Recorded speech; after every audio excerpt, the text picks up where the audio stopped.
los invito a ponerse de pie para la lectura. Vamos a leer a partir del verso 6, que es el contexto de lo que estamos viendo. Comienza ahí la última sección de lo que Pablo está tratando acerca de las divisiones en la iglesia. Y aquello que empezó en 1:10, está terminando ahora aquí. Dice así, 1 Corintios 4:6, de esta manera: pero esto, hermanos, lo he presentado como ejemplo en mí y en Apolos por amor de vosotros, para que en nosotros aprendáis a no pensar más de lo que está escrito, no sea que por causa de uno os envanezcáis unos contra otros, porque ¿quién te distingue o qué tienes que no hayas recibido?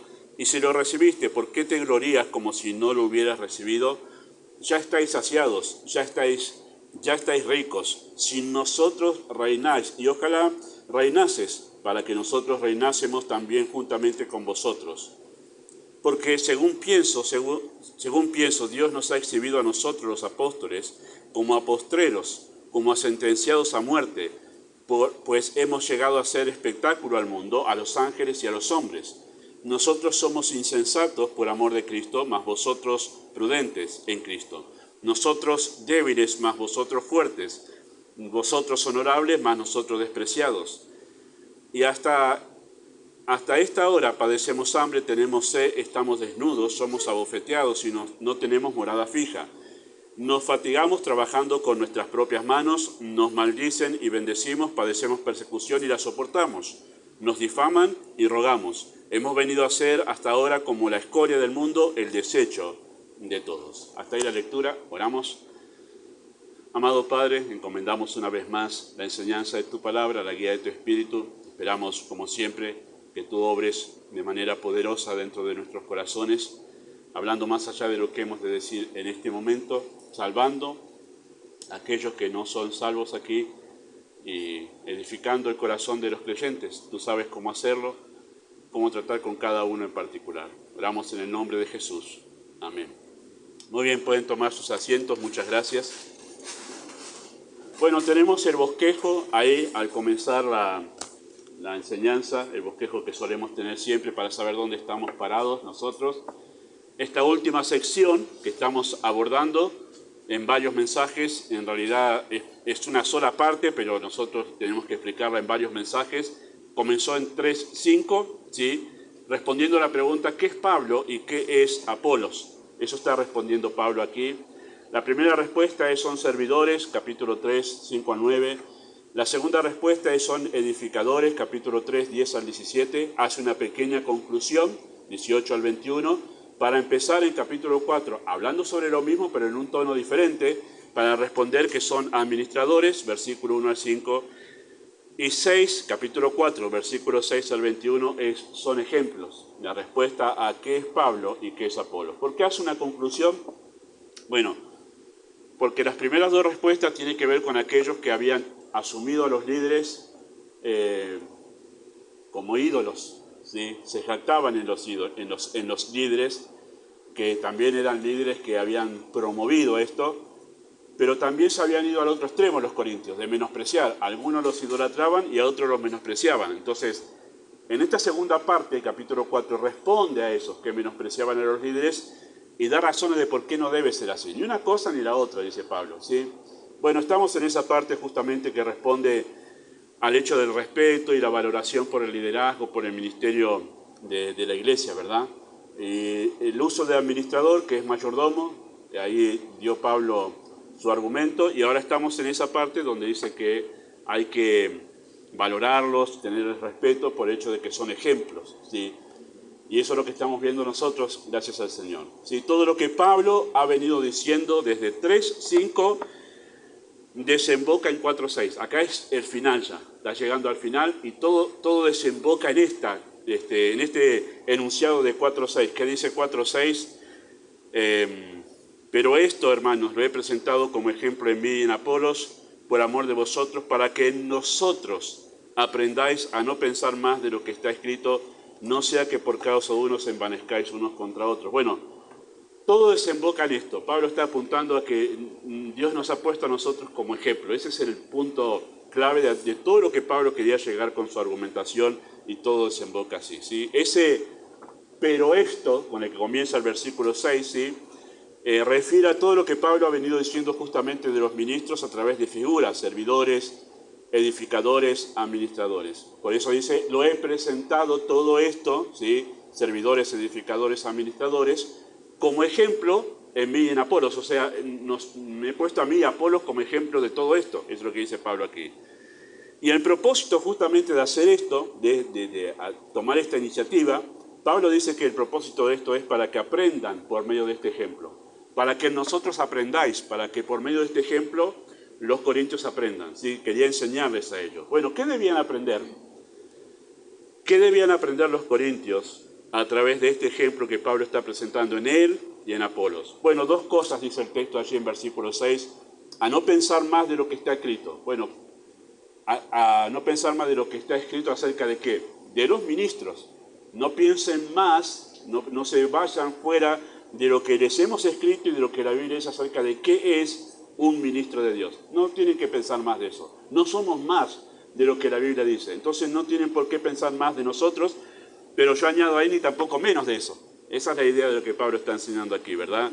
Y la otra cosa que dice acá, por lo cual Pablo tomó esta iniciativa, es para que no se envanezcan unos contra otros. Concretamente lo que Pablo está enseñando, el propósito de este ejemplo, es que lo que los corintios necesitaban aprender es humildad. Eso es el punto clave de aquí, porque la palabra envanecerse, que la explicamos, ya no me acuerdo cuántos mensajes atrás, es la palabra griega que solamente se usa acá en Corintio, que Pablo la usa nada más, que es la palabra fuelle, de estar inflado, de estar hinchado. Bueno, ese era el problema de los corintios, esa es la razón de las divisiones acá. Y Pablo quiere enseñarles humildad porque estaban envanecidos. Bueno, ese es el propósito de todo lo que Pablo está diciendo aquí, ¿sí? Los corintios habían recibido el ejemplo de ministros que daban una imagen arrogante, opulenta y despampanante, exhibiendo dones, elocuencia, carisma y autosuficiencia. Ellos habían adquirido, o sea, habían asimilado esta idea de cómo es un ministro de Dios. Estos falsos maestros les habían dado una idea equivocada de lo que es un ministro de Dios, pero lo peor es que ellos la aceptaron. Los corintios quedaron encantados con esta idea de un ministro así, ¿no? Arrogante, opulento, despampanante, que se puedan ver todos los dones posibles, que tenga elocuencia, carisma. Bueno, a ellos les encantó esto. Y se creyeron que un ministro de Dios tenía que ser así. Y como resultado menospreciaron a los otros, a quién, a Pablo, a Apolos, que no tenían para nada esta imagen, ¿verdad? Menospreciaron a los verdaderos ministros de Dios cuya imagen era poco atractiva y nada popular, especialmente en Pablo. Hoy no vamos a abordar eso, seguramente vamos a mencionarlo en capítulo 11, cuando lleguemos a hablar acerca de Pablo y su apariencia, la apariencia de Pablo, la apariencia física de Pablo no era para nada atractiva. Más, en cierto aspecto era repulsiva. Cuando él escribe a los Gálatas, él les dice, ¿qué pasó con ustedes ahora? Porque los Gálatas como que se estaban volviendo atrás, incluso adoptando una religión. Dice, cuando llegué a ustedes me recibieron, estando yo enfermo, casi no veía, tenía un problema de la vista, Pablo. Dice, aún muy a pesar de toda mi enfermedad y todo eso, me recibieron como un ángel de Dios. ¿Y ahora qué les pasa? ¿Me rechazan? Bueno, la apariencia de Pablo era bastante difícil de sobrellevar y no era para nada lo que los corintios tenían una idea del ministro de Dios, ¿no? Que una imagen atractiva y una manera de hablar seductora, ¿no? No era Pablo para nada así.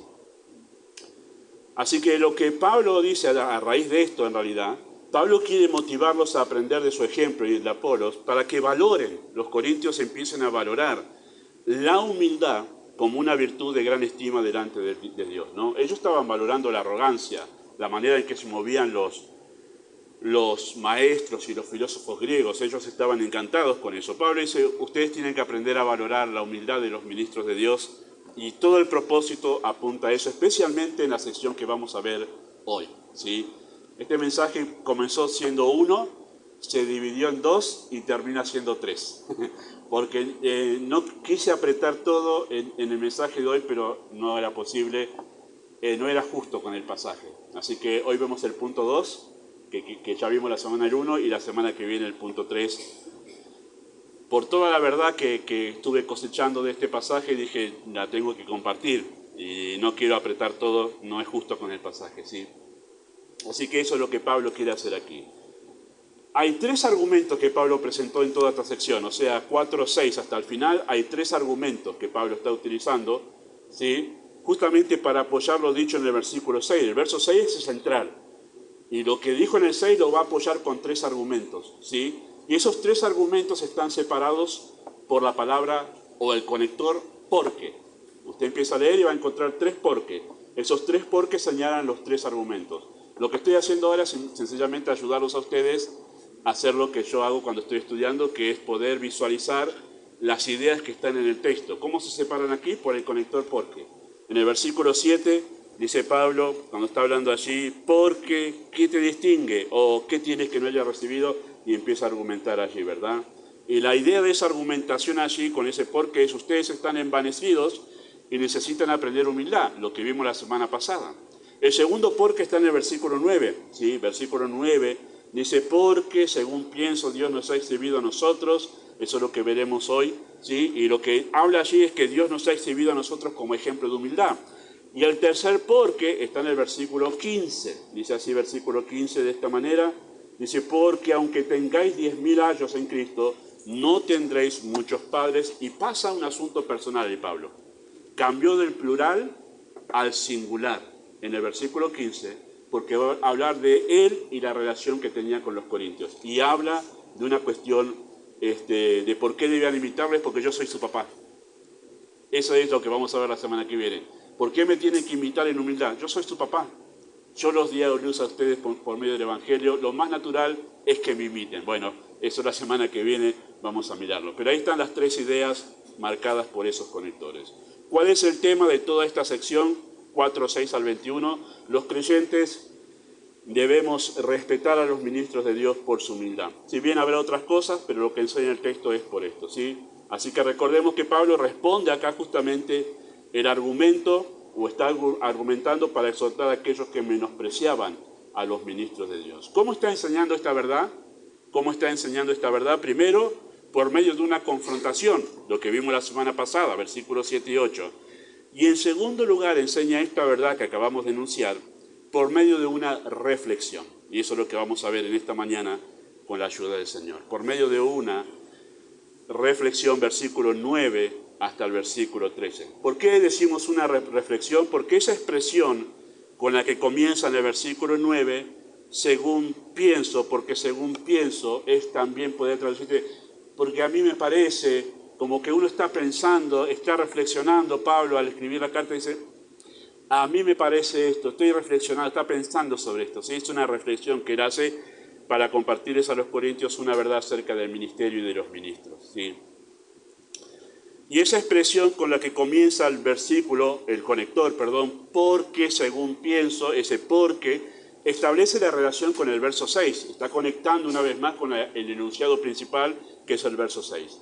Y la construcción gramatical de lo que quiere decir, uniendo 6 con 9, ¿sí? Es esto. He presentado en Apolos y en mí el ejemplo de lo que significa ser un ministro de Dios, no porque sea una ocurrencia mía, dice Pablo allí, según pienso, no es porque sea una ocurrencia mía, sino según pienso, porque Dios nos ha exhibido a nosotros como postreros. Esto de ponerme como ejemplo a mí y a Apolos no es una ocurrencia mía, esto nació en Dios. Dios nos ha puesto a nosotros como ejemplo para ustedes. Esa es la idea de la construcción gramatical aquí y de lo que Pablo va a estar enseñando. O sea, Dios ha querido enseñar por medio de nuestro ejemplo que la humildad es un requisito y la característica distintiva del ministro del Evangelio. Esa es la idea, gramaticalmente hablando, de lo que Pablo está queriendo expresar aquí, ¿verdad? Ahora, para explicar esta verdad, ¿sí?, acerca del ministro y la humildad, y que es un ejemplo para los creyentes, que está determinado por Dios así, Pablo usa la figura de un sentenciado a muerte. ¿Ha notado eso en el versículo 9? Porque, según pienso, Dios nos ha exhibido a nosotros, los apóstoles, como a postreros, como a sentenciados a muerte. Él va a utilizar esa figura para poder enseñar esta verdad, ¿sí? Ese sentenciado a muerte que está hablando Pablo allí, es aquel sentenciado que es llevado al circo romano. A ese se está refiriendo. No cualquier sentenciado a muerte, sino que está siendo llevado al circo romano, porque la palabra que se utiliza allí para espectáculo, fuimos hechos espectáculo a los hombres, al mundo, a los ángeles, esa palabra se traduce como teatro, de dónde viene nuestra palabra teatro en realidad. Y en ese momento se usaba para hablar del circo romano, del teatro, era eso a lo que se refería. Y Pablo está haciendo alusión a esos hombres que eran llevados al circo de manera particular y explícita para ser muertos. Eran los sentenciados, aquellos que eran o delincuentes en la sociedad, o aquellos que eran capturados en batalla, ¿sí? Eran los prisioneros de batalla, que ya sabían que eran llevados al circo y ya sabían lo que les esperaba. Nosotros vamos a ser los últimos en este espectáculo y sabemos que lo que está esperando todo este público es que nosotros nos maten, porque todo el público iba para eso ahí. Para ver la escena final, eran todos estos muertos allí, o comidos por los leones, o muertos por los gladiadores. Pero a eso se refiere Pablo aquí, los sentenciados a muerte, ¿sí? Y no se refiere justamente a cualquier sentenciado que iba al circo romano, sino que son los postreros. Él dice, nos ha exhibido como los postreros, aclara, los sentenciados a muerte, los últimos, ¿sí? No está hablando aquí de una cuestión escatológica, como hablando de tiempos futuros, no, sino está hablando de esos sentenciados a muerte, que eran los que iban al último, ¿sí? Aquellos sentenciados que habían sido derrotados en batalla y eran llevados en la procesión del triunfo romano, ¿sí? A los que se hace referencia en 2 de Corintios 2:14, que es un texto que hemos predicado justo antes de comenzar a enseñar Corintios allá por octubre, ¿se acuerdan? Enseñamos ese texto. Dice así el texto, lo tienen allí, mas a Dios gracias, el cual nos lleva siempre en triunfo en Cristo Jesús, y por medio de nosotros manifiesta en todo lugar el olor de su conocimiento, que es el olor a muerte, ¿sí? Porque ese era el olor que se sentía en el circo romano cuando llegaba a la escena final, cuando eran llevados estos hombres allí. ¿Cuál era el olor que se sentía? A muerte, a sangre derramada y sangre estando en estado de descomposición. Y Pablo dice aquí, por medio de nosotros, manifiesta en todo lugar lo que significa el Evangelio. ¿Qué significa? Muerte. Muerte a uno. Y manifiesta en todo lugar a través de nosotros este olor del Evangelio, que es la muerte del yo. Esa es la idea allí, ¿sí? Ese triunfo romano que menciona 2 de Corintios 2:14, nos lleva siempre en triunfo, ¿sí? Se refiere a ese evento romano. Era una celebración que el Imperio Romano, ¿sí?, le rendía al general que volvía victorioso de la batalla, ¿sí? Tenía que haber matado o vencido a más de 500 enemigos para poder ser celebrado con este festejo, ¿verdad? El triunfo romano. Regresaba y se le daba esta celebración y pasaba por lo que conocemos nosotros como el Arco del, que hay uno en París y en Roma hay otros más, ¿sí? Solo que no son tan populares como el de París, pero ese es el Arco del Triunfo. Las figuras que tiene ese Arco del Triunfo son todas las figuras que conmemoran esa batalla que se está celebrando para ese general. Entonces él pasaba por el Arco del Triunfo, por eso se llama la celebración del triunfo. En esa celebración iba primero el general, obviamente a la cabeza iba el general encabezando esa procesión. Era seguido por los tesoros que traía, todo lo que había ganado en la batalla, lo traían para ser exhibido y ser celebrado, diciendo, va, qué campeón que es este. Bueno, esa es la idea. Iba acompañado después por cantores y bailarinas que estaban haciendo toda la celebración y el bochinche. Y también estaban en esa procesión los soldados de él, que también acompañaban la victoria. Y al último de todo iban los prisioneros, especialmente eran generales, eran los de alto rango del ejército enemigo, que eran puestos al fondo de todo de esa procesión, pero eran justamente para ser objeto de burla de toda la gente que estaba observando la procesión, y le tiraban de todo, obviamente, ¿no? Esos son los sentenciados a muerte que Pablo habla aquí. Y Pablo dice, nosotros somos esos, los sentenciados a muerte, los postreros, los sentenciados a muerte, los últimos de esa procesión, somos nosotros, ¿sí? Eran llevados esos y eran exhibidos para burla y menosprecio. Eran los derrotados, ¿sí? Y además iban a ser muertos, ellos sabían que pasaba esto, cuando termina la procesión iban a ser muertos en adoración a los ídolos de los romanos, como diciendo, les rendimos culto a nuestros ídolos porque ellos nos dieron la victoria. Bueno, todo eso pasaba con esos. Y Pablo está mirando esa escena y dice, según pienso, comparo eso con lo que somos nosotros los ministros, somos esos. No somos como los filósofos griegos, no somos como eso. Eso es lo que pienso. Usted tiene una idea equivocada, dice los Corintios. Ustedes están pensando que los ministros somos como los filósofos griegos. No, somos como estos, como los sentenciados a muerte. Y empieza a poner las cosas en orden allí. Sí.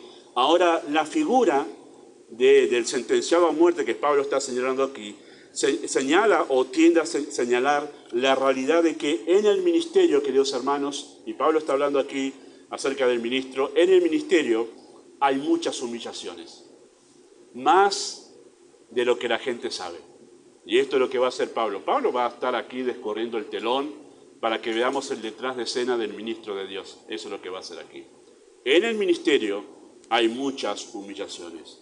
La imagen esta del sentenciado a muerte parece un poco exagerada para quienes no conocen el detrás de escena de los ministros. Pastor, pero ¿en serio están así como que el sentenciado a muerte es el ministerio? Yo lo veo a usted parado en el púlpito, toda la gente lo está escuchando. A mí me gustaría estar ahí hablando y tener todo un público que lo está escuchando a usted y todos están mirándolo a usted. Es linda esa escena. Bueno, o para aparecer por YouTube y ahí aparecer que la gente comenta o pone me gusta. Qué lindo que es el ministro. Bueno, Pablo va a demostrar aquí que ser ministro es mucho más que estar en público hablando. Y eso es lo que va a demostrar. A algunos les parece exagerada esa figura porque no conocen el detrás de escena de los ministros. Quizá para la gran mayoría de los cristianos la imagen del ministro es la que ven el domingo en el púlpito o la que ven a través de la web. Sí, pero la realidad del ministerio, queridos hermanos, es difícil. La realidad del ministerio es difícil de soportar si no se tiene un llamado de Dios, una preparación y además el carácter adecuado para poder soportar las humillaciones que conlleva el ministerio.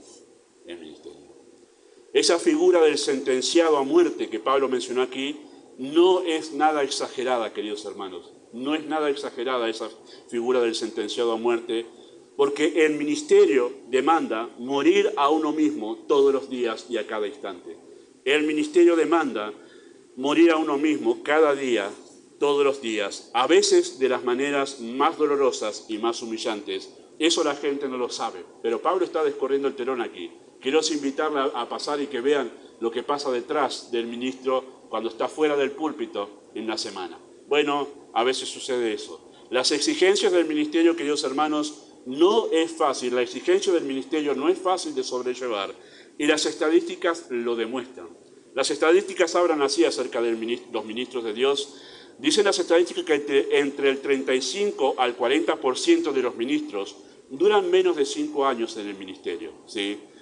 Del 60 al 80% de los que entran al pastorado no estarán trabajando en el ministerio 10 años después. Así son las estadísticas, dicen esto. Y 1 de cada 5 pastores, 1 de cada 5 ha admitido, y los demás creo que no, sencillamente. Creo que ha sido el 100%, porque soy pastor y puedo decir que ha sido así, pero cada uno de 5 pastores en la encuesta que se ha hecho ha tenido pensamientos de suicidio. Y eso es una realidad. ¿Razones de por qué pasa esto?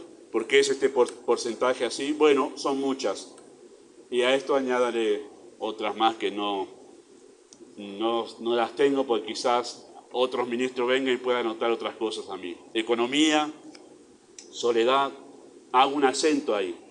Hago un pequeño paréntesis. La gente no sabe de la soledad del ministerio. Y la soledad no es porque no tenga gente a mi alrededor, o alrededor de los ministros no haya gente, sino porque nadie puede comprender lo que significa pastorear una iglesia a menos que sea pastor.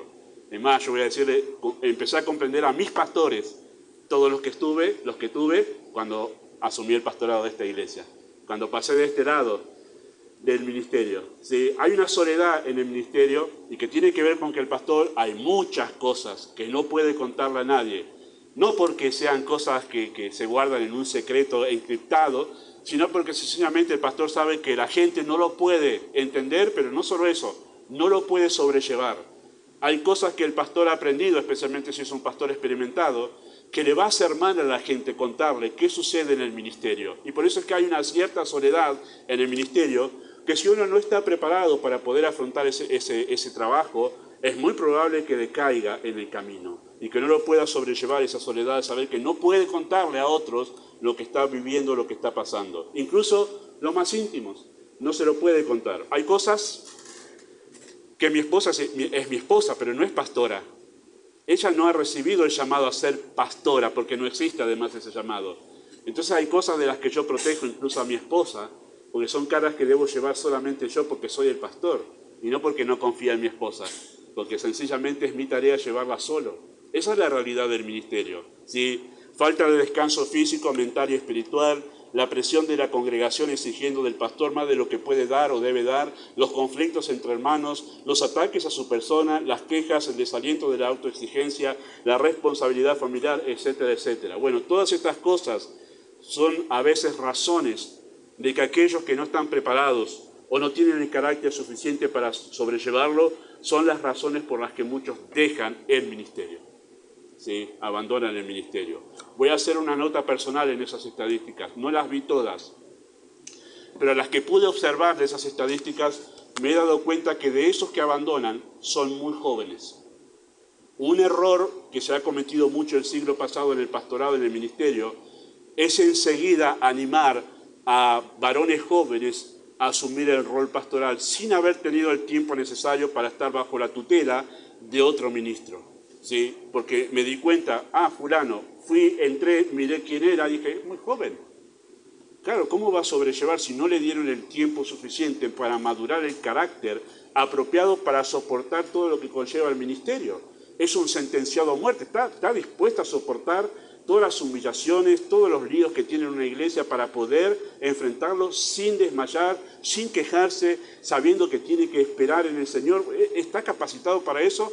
Por eso es que preparar un ministro lleva años, y por eso es que ahí entendemos por qué le tomó 40 años a Dios preparar a Moisés para administrar a un pueblo que era rebelde y contradictor.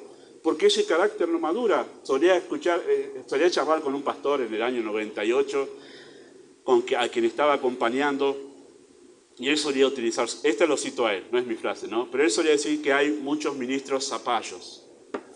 Y zapallo sabe cómo crece, ¿no? Zapallo crece rápido, pero adentro está hueco. Y por eso decía, hay ministros zapallos. Por afuera parece que creció, pero por adentro todavía no maduró el carácter para poder afrontar las demandas del ministerio. Queridos hermanos, los corintios estaban recibiendo una imagen irreal del ministro de Dios, y Pablo lo que hace es descorre el telón. No es común, un pastor no hace esto en el púlpito, no se pone a hablar de todas las penurias del ministerio, pero Pablo lo hace aquí. ¿Por qué lo hace? Los corintios estaban en una situación difícil. Habían adquirido los corintios una visión, una idea equivocada de lo que es un ministro de Dios, y Pablo dice, venga, vamos a correr el telón, esta es la realidad del ministro, le va a decir a ellos y le va a mostrar, ¿sí? Les muestra para que vean la realidad. Desde el verso 10 hasta el verso 13, Pablo hace una descripción de algunas de las humillaciones propias del ministerio. ¿No? Ustedes leyeron eso allí, dice versículo 10, nosotros somos insensatos por amor de Cristo, mas vosotros prudentes en Cristo, nosotros débiles, mas vosotros fuertes, vosotros honorables, mas nosotros despreciados. Los que entendidos en la...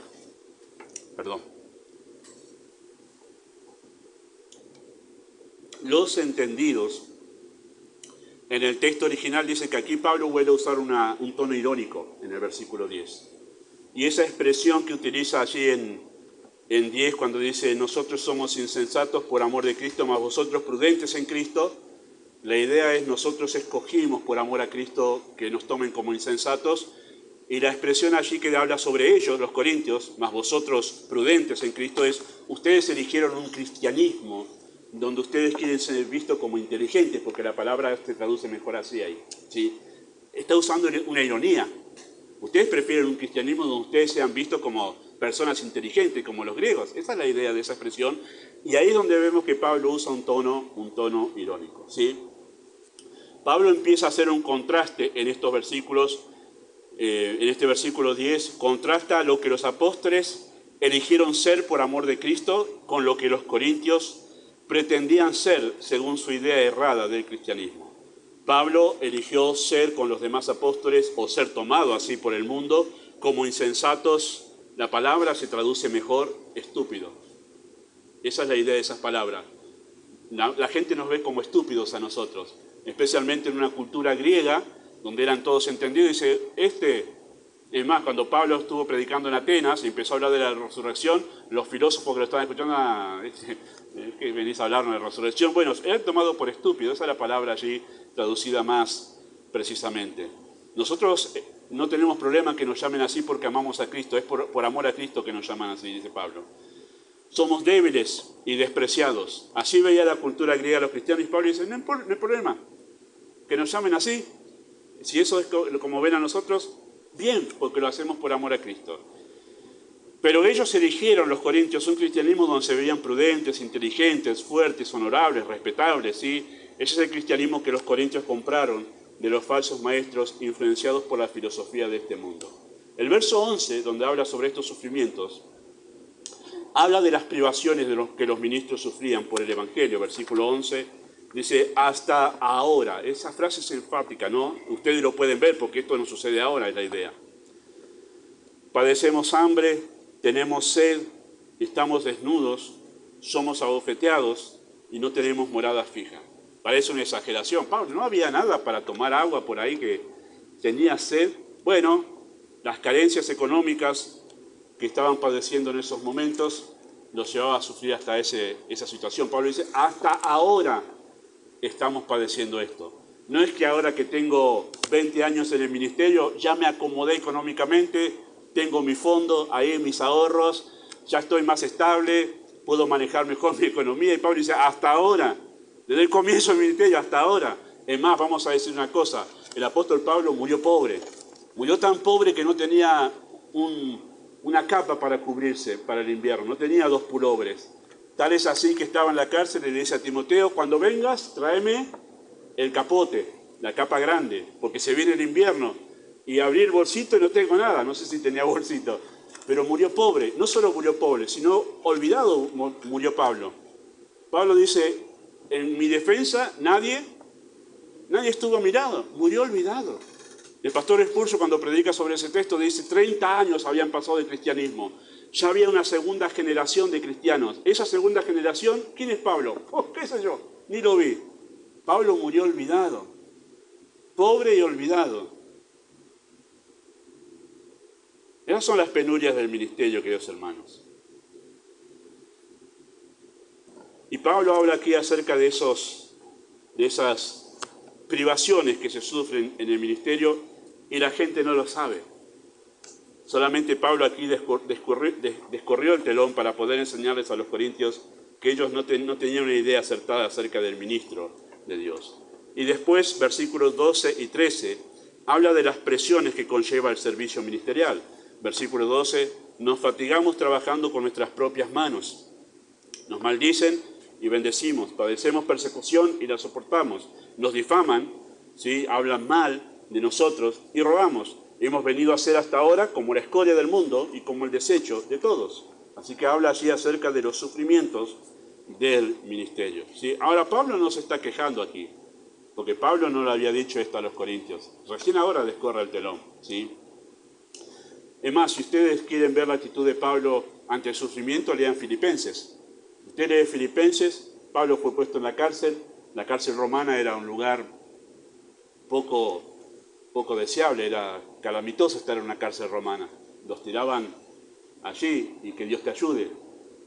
Tenía que convivir con todos esos, con ratas y con todo eso. Incluso una de las costumbres romanas era que si se moría un preso, venía otro y lo ataban con cadenas al lado del preso que se estaba muriendo, como forma de crueldad que los romanos tenían para hacer. Y algunos piensan que en realidad Pablo se refiere a eso cuando en capítulo 7 lo usa como una analogía, diciendo, ¿quién me librará de este cuerpo de muerte? Que Pablo usó una analogía de haber estado atado a un cadáver allí, que los romanos solían hacer eso. Bueno, Pablo está en la cárcel en Roma, en Filipenses, y dice, y es la carta donde aparece más la palabra gozo. Y además dice, no me quejo porque yo soy preso no de los romanos. ¿Qué decía él? Yo soy siervo preso de Cristo. No me pusieron los romanos acá, el que me puso es Cristo acá. Él no se consideraba un preso del imperio, sino preso de Cristo. Interesante esto que Pablo dice aquí, las penurias que conlleva el ministerio, trabajaba con sus manos. De los corintios voluntariamente había decidido no recibir ofrenda y trabajar aparte de ministrar, ¿verdad? Pablo no se está quejando, sino que señala la actitud con la que enfrentaban las exigencias de este ministerio. Bendecimos, soportamos y rogamos. Y rogamos. Queridos hermanos, el ministerio es así, lo puse bien grande, es así. Si alguno aquí, Dios lo está llamando al ministerio, dice, quizá Dios me llame, le aviso, es así. No se lo vamos a pintar de otra manera, ¿sí? No debemos dibujarlo al ministerio del Evangelio y del pastorado de otra manera. No debemos dibujarlo para hacerlo más atractivo a los jóvenes. Y eso fue una mala costumbre del siglo pasado en no pocas denominaciones e iglesias. Tratar de pintar a los jóvenes el ministerio como una aventura, ¿sí? Una aventura donde iban a comerse el mundo con el Evangelio. La Biblia nunca presenta así el ministerio, vamos a decirlo de esa manera. No lo debemos dibujar porque le estaríamos mintiendo a los jóvenes que están siendo llamados al ministerio, o si aquí algún matrimonio está siendo llamado al ministerio, no se lo vamos a dibujar. Es así, es sufrido de esa manera y más de lo que Pablo dice aquí de esta manera. Hermanos, Cristo no le dibujó el ministerio a Pedro, no le dio una imagen adornada del ministerio a Pedro, le dijo claramente lo que le esperaba a Pedro por ser pastor de sus ovejas. Le dijo así en Juan 21, 18 y 19. De cierto te digo, que cuando eras más joven te ceñías e ibas a donde querías, mas cuando ya seas viejo extenderás tus manos, te ceñirá otro y te llevará donde no quieras. Y esto dijo, dando a entender con qué muerte había de glorificar a Dios. Le hizo entender cómo iba a morir Pedro. ¿Cómo murió Pedro? Crucificado, y él eligió ser crucificado cabeza abajo, porque él dijo, no soy digno de ser muerto de la misma manera que murió mi Señor. Y lo pusieron cabeza abajo los romanos. Se entiende que Pedro fue crucificado en Roma más o menos en la misma época en que fue decapitado Pablo, ¿sí? Y dicho esto, diciéndole cómo iba a morir, linda manera de llamar al ministerio a alguien, ¿no? Diciéndole cómo iba a morir de una manera cruel, añadió que, sígueme. El llamado al ministerio no es así el que escuchamos a veces, ¿no? Dale, que el Señor te necesita, tú puedes ser muy útil a la hora del ministerio, o tú tienes muchas capacidades para el Señor. Y el Señor a Pedro le dijo, mira, vas a morir de esta manera, sígueme, sígueme. No le pintó, no le dibujó, no le adornó lo que significa ser un ministro de Cristo. Le dijo, esto es lo que significa ser un ministro de Cristo. Lo interesante es que Pedro lo siguió. ¿Qué hace que un hombre siga en ese camino muy a pesar de lo que le dijeron ya? ¿Qué es lo que hace? ¿Qué hay dentro? Ahora vamos a responderlo. Tampoco Cristo le pintó de rosa el servicio a Pablo. Cuando él fue salvado en Hechos capítulo 9, versículos 15 al 16, le dijo a Ananías, que fue el primer maestro de Pablo, el primero que lo discipuló, le dijo así, el Señor le dijo a Ananías, ve porque instrumento escogido me es este, para llevar mi nombre en presencia de los gentiles y de reyes y de los hijos de Israel. Y escuchen esto, porque yo le mostraré cuánto le es necesario padecer por causa de mi nombre. Oh, no le digas eso, no le digas eso que no va a entrar al ministerio. No, yo le voy a mostrar cuánto le es necesario padecer por causa de mi nombre. No le pintó ni le adornó lo que le esperaba a Pablo. Dijo, esto vas a pasarlo. Esto es lo que te viene en el ministerio, ¿sí?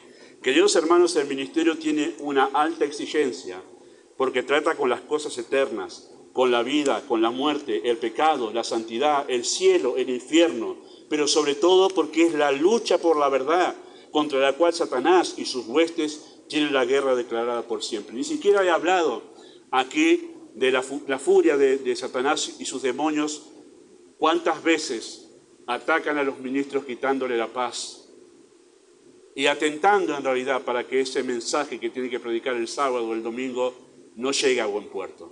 Y esas luchas nadie lo sabe, como la que tuvo Daniel en oración y que se le había dificultado la oración, y cuando llegó el ángel que debía traer, ya no sé si es Miguel o Gabriel, pero cuando llegó dice, tardé en llegar porque se me opuso el príncipe de Persia, y no era príncipe literalmente, sino eran los demonios que estaban a favor del príncipe de Persia, se habían opuesto para que el ángel no llegase con la respuesta, la oposición demoníaca que hay detrás de un ministerio pastoral. Eso tampoco lo hemos hablado.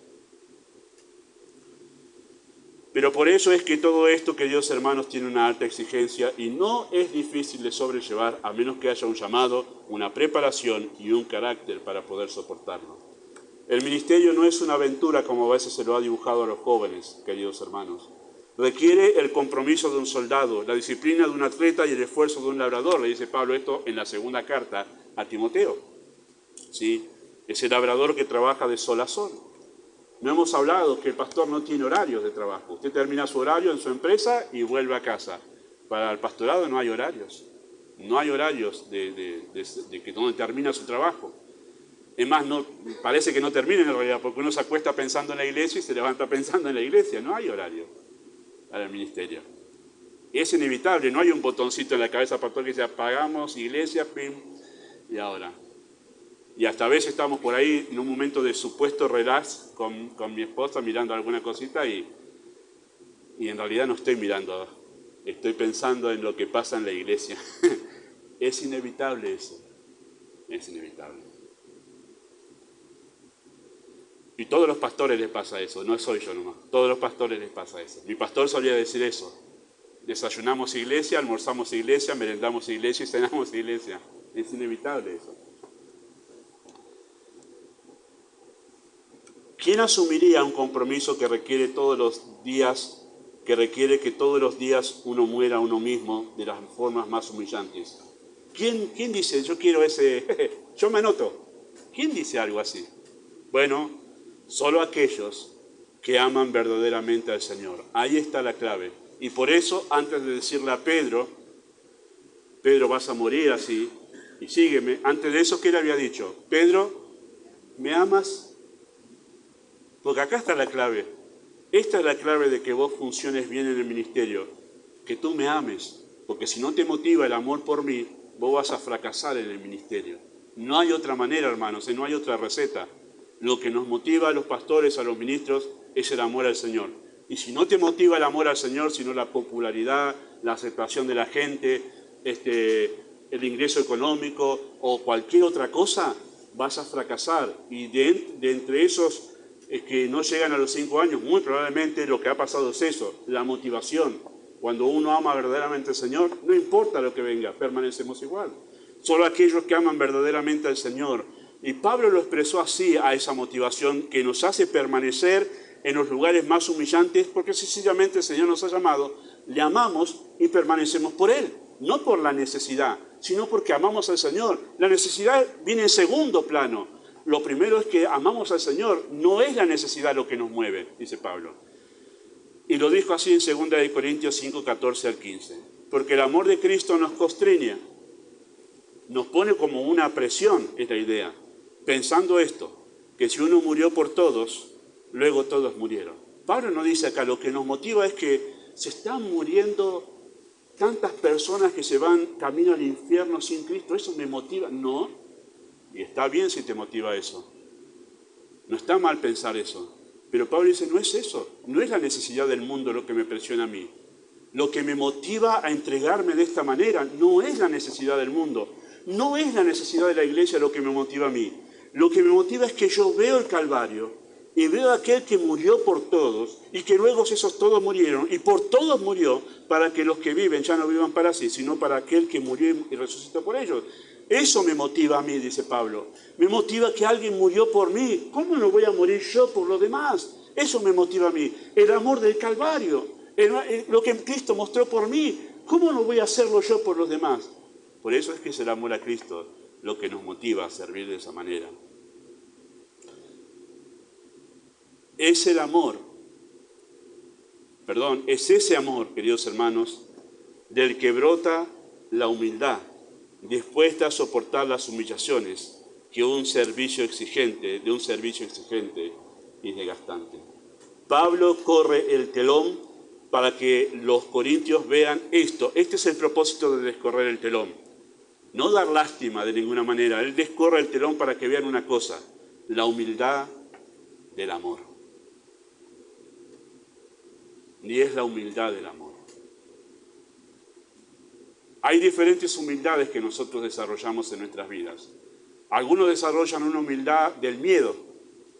Por ahí han sido criados en un hogar donde el padre era violento y han tenido que desarrollar una humildad del miedo. No hago nada, me quedo calladito acá, obedezco todo, porque acá explota todo. Es la humildad del miedo.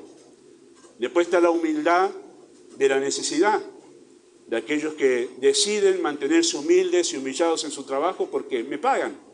Es la humildad de la necesidad. Pero después viene la humildad del amor, porque amo. Estoy dispuesto a que me humillen. Y eso es lo que se ve en los ministros. Es la humildad que brota del amor al Señor y del amor a los suyos, porque es inevitable que pasen las dos cosas. Es semejante este amor al amor de un padre y una madre que aceptan las humillaciones de morir cada día a sí mismos por amor a sus hijos, ¿verdad? Cuando ustedes son padres y ejercen su rol con sus hijos, ¿cuántas humillaciones pasan ustedes, papás, con sus hijos, verdad? Y ustedes lo hacen por amor. Y sus hijos ni se dan cuenta de esas humillaciones hasta que ellos tienen sus hijos. Y ahí empiezan a entender a papá y a mamá, ¿verdad? Es la misma, es semejante, este amor que viene esta humildad que viene del amor, semejante al amor del esposo y de una esposa que deciden morir cada uno a sí mismo por amor al otro. Es semejante a eso, es la humillación y es la humildad que nace del amor. Queridos hermanos, debemos aprender a valorar a los ministros que semana tras semana, mes tras mes, año tras año, permanecen haciendo su rutinario trabajo de alimentar y cuidar a la grey de Dios a pesar de. Detrás de esa humildad para servir en humillación hay un corazón que ama al Señor y a la iglesia. Pablo enseñó esta verdad, queridos hermanos, para corregir la idea equivocada que los corintios tenían de los ministros de Dios. Las ideas equivocadas en los corintios crearon expectativas equivocadas acerca de Pablo. Pablo, esperamos que seas como los filósofos griegos. Y claro, le crearon una falta de expectativa. Como Pablo no iba a llenar esas expectativas, las expectativas equivocadas resultaron en decepciones y una mala relación con el liderazgo. Y la mala relación con el liderazgo redundó en un deterioro de la salud espiritual de la iglesia. Todo fue desencadenando desde una idea equivocada del ministerio. Queridos hermanos, Dios ha diseñado el ministerio cristiano para que se haga evidente, queridos hermanos, quién lo hace, queridos hermanos, por amor a Él y a las almas. ¿Por qué es así? ¿Por qué Dios no, si es todopoderoso, por qué no hizo que el ministerio sea mucho más fácil, menos complicado, sin tanto sufrimiento, sin tanto desgaste? Bueno, está hecho de esa manera para que se haga evidente quién lo hace por amor. ¿Quién lo hace por amor? Porque cuando no hay amor al Señor, es muy probable que tú renuncies ante la primera de cambio. El público se renueva y muy probablemente algunos aquí no escucharon algo que ya he dicho varias veces, pero seguramente algunos no. Pero me tocó estar presente en aquella reunión de jóvenes donde hubo un cambio de líder de jóvenes en una iglesia que yo estuve invitado nomás ese día, estaba de pasada por una ciudad en Uruguay y estaba asumiendo justo en esa reunión el nuevo líder de jóvenes. Y estuve ante su discurso de inauguración, podríamos decir así. Y entre las cosas que le dijo a los jóvenes es esto: bueno, yo estoy dispuesto a hacer todo por ustedes y todo lo demás por el grupo. Y en un momento dijo, pero cuando entre ustedes empiecen a pelear, yo ya me voy. Iba a durar muy poco, creo. Iba a durar muy poco. Qué ideas raras, ¿no? No haber sido preparado para entender que en el ministerio, y es acá, hermanos, pero les digo a las maestras que empiezan ahora el ministerio de maestras, prepárense para eso, ¿sí? Usted va a decir, no, pero son todos unos angelitos mis alumnos. Prepárense para eso. Bueno, son solo niños, tienen padres esos niños. Y a veces una maestra dirá, pero me preparé toda la semana y estos padres no trajeron sus chicos a la iglesia porque se le quedaron dormidos y dicen, qué poco valoran que uno se prepare y todo. Les va a pasar. Hay que soportarlo. que no haya apoyo a su ministerio, sopórtenlo. Es parte del ministerio, donde se va a probar si ustedes hacen esa clase por amor al Señor o porque ustedes quieren ser reconocidas. Bueno, no es un palito, es animarles a saber que eso va a pasarles. Va a pasar. Pasa a los jóvenes, al líder de jóvenes. Todavía tenemos un grupo de jóvenes que se mantiene, se están portando bien por ahora. Están unidos los jóvenes ahora en esta etapa. No quiero dar idea a nadie, pero ya va a llegar ese joven problemático que va a dividir el grupo. Ahí lo quiero ver a Pablo, a Belén, con el grupo ahí. Pero va a llegar. Y hay que afrontarlo. Mismo en el ministerio de damas y en el de hombres, en cualquier otro ministerio, va a pasar lo mismo, porque la obra de Dios es así en todos los lugares. Trabajamos con pecadores y está diseñada la obra para ver si tú lo haces por amor o por popularidad o por sentirte lo más útil. Esa es la idea. Está hecho así. De esto se trata el servicio, queridos hermanos, no de tener mi lugar en la iglesia, sino de amor al Señor. A Pedro le dijo, ¿me amas? Apacienta mis corderos entonces. Hay una relación directa entre el amor al Señor y el amor a los suyos. Dios ha diseñado el ministerio cristiano con una alta exigencia para mantener el corazón de los servidores en humildad. Y eso es así. Y la persona que te dice este domingo su mensaje parece bajado por un ángel mismo, pastor. Tremendo. La semana que viene se va ofendida, no me saluda porque lo que escuchó le hirió el orgullo. Y esa gente que recibió en la entrada triunfal en Jerusalén, aclamando Hosana al rey, al hijo de David, es el que una semana después, crucifícale, ¿no? Crucifiquemos a este pastor. Va a pasar así. Está diseñado para mantener el corazón de los servidores en humildad. Pablo dice, yo según pienso, Dios lo hizo así, para que seamos ejemplos de esa humillación y de esa humildad, para que la iglesia lo pueda ver así. ¿Sí? Esto, queridos hermanos, significa que Dios ha diseñado el ministerio cristiano con muchas humillaciones. Es así, adrede por parte de Dios. Es la única manera de mantener el corazón en humildad a través de las humillaciones. Preparar un ministro, queridos hermanos, demanda tiempo y un proceso duro de entrenamiento donde se aprende a soportar las humillaciones.